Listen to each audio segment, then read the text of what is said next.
If we look back at the first same verse, we read that the lady laments her unlucky star. According to the Diccionario de Autoridades, which was the first dictionary of the Spanish language of 1726, to lament, it says, brought about tears and sobs. We all know that. But it's a connotation that leads us to visualize an image of grotesque conceit. The lament's tear is seen as the draining of infected matter, since the lady's eye has been compromised by the pox. A not uncommon effect of the disease. The semantic layers surrounding the lady's eye are unfolded further in the following verses, since we read that she, her bright stars, or metaphorically her eyes, are in danger. The poem foresees then a possible physical blindness, but at the same time a moral one due to her promiscuous behavior. The poem's next stanza advances further its grotesque portrait of the syphilitic woman. And here's a second quote. We are told wittily, but repulsively, that the lady, como gusanos de seda, babas por la boca hila, que en el andar con los capullos no ha olvidado todavía. My paraphrase, as if silkworms, her saliva she weaves in her mouth, since being with cocoons is still in her mind. I won't stop in details, suffice it to notice the grotesque and quite suggestive metaphoric construction that intertwines the worms of death with the desire for renewal on the part of the lady. The saliva that she weaves in her mouth is seen as silkworms, a mouth, however, that in spite of its illness, continues dreaming of desiring to be with cocoons, an image which is charged with connotations of oral sex. The lady's mouth, therefore, remains as a possible vehicle for contagion in spite of the pox. Unfortunately, given the time limitations and perhaps some prudence, I cannot look closer at Valle's witty sexual conceits. One can conjecture, however, that such gross descriptions, albeit comically at times, should serve as warnings for would-be lovers. I should now, however, as promised, examine this poem's negative descriptions of the female body in the context of Peru's viceregal ideology. In the poem, there are many references to one of the two most common cures for venereal disease. This is true. That of the application of mercury or quicksilver. Such references to this cure intersect with certain reflection on Peru's mineral wealth.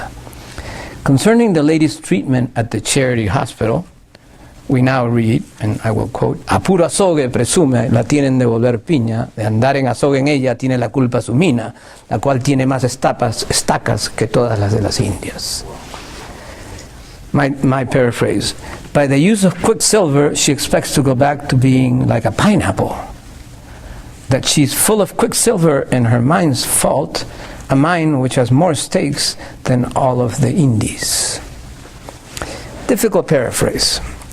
Silver was precisely one of the most common cures for syphilis. Actually, it worked against it, but the quicksilver, conjectures the lady, could make her new again, cure her, and turn her into a fresh fruit, a pineapple, a fruit undoubtedly very appetizing, but as we should recall, dangerously covered by thorns. Furthermore, the pineapple that she desires to be also reminds us visually of the effects of the pox on her face. More importantly, however, it is a fruit clearly and repeatedly associated with New World nature. A fruit which, as some may recall, was given its name and praised in detail, even drawn, by the 16th century official historian of the Crown of Spain, Gonzalo Fernández de Oviedo. But this word piña, or pineapple, in the vocabulary of miners, was also, you see, here you have another further meaning, was also the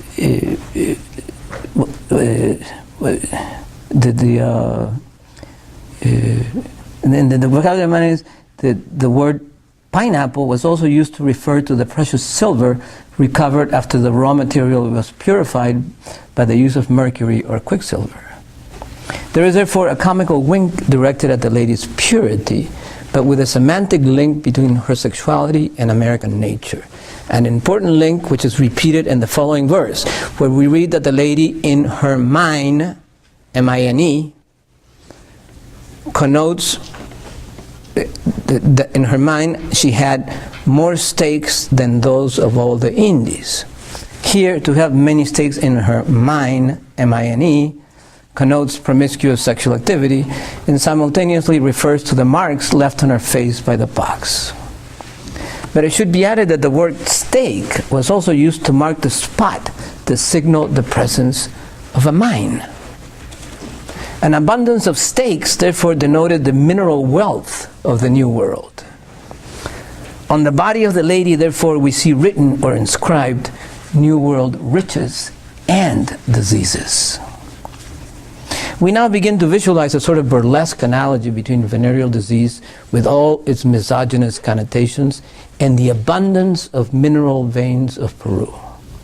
It is not surprising that such a relationship is developed in greater detail in the following verses. And here's quote 4, where we read that for the lady, the pox, and I quote, "Venganza es de las estafas, si a sus amantes decía, el almadén cuyo azogue devengó Huancavelica." My paraphrase is a revenge for her cheating, since to her lovers she would say, "Give your souls, el almadén." It's a difficult pun here to translate, whose quicksilver production was outdone by that of Huancavelica.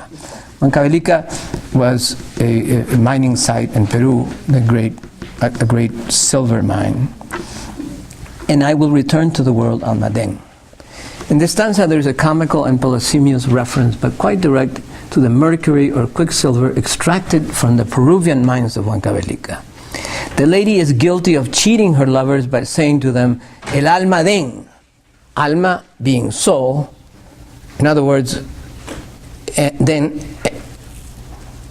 then a conjugation of the verb dar, to give. That is, almadén, which is actually, as we shall see, a place in Spain, is read as to give up one's soul. In other words, a common Spaniard expression for spend every penny you have.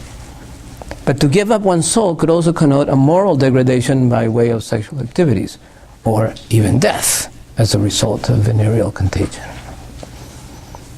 These are some of the word plays with almadén, a conceit that makes implicit reference to a commonly held moral criticism of the time that associated America's mineral wealth with greed.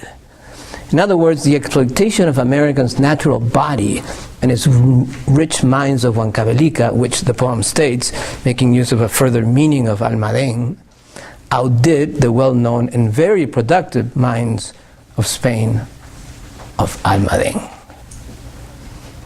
However, further implicit meanings become visible when we recall, as Guillermo Loman Villena has shown, that the mines at Huancavelica were, the Peruvian mines, were scandalous in their countless financial irregularities and clandestine commercial activities. In other words, commercial cheating, which recalls the tricks of the ladies' trade.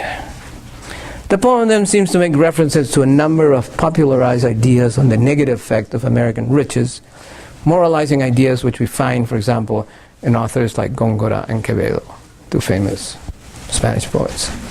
In Valle's poems, sexual promiscuity and greed interconnect two cultural references tied to the New World: its metals and its women, both with negative connotations.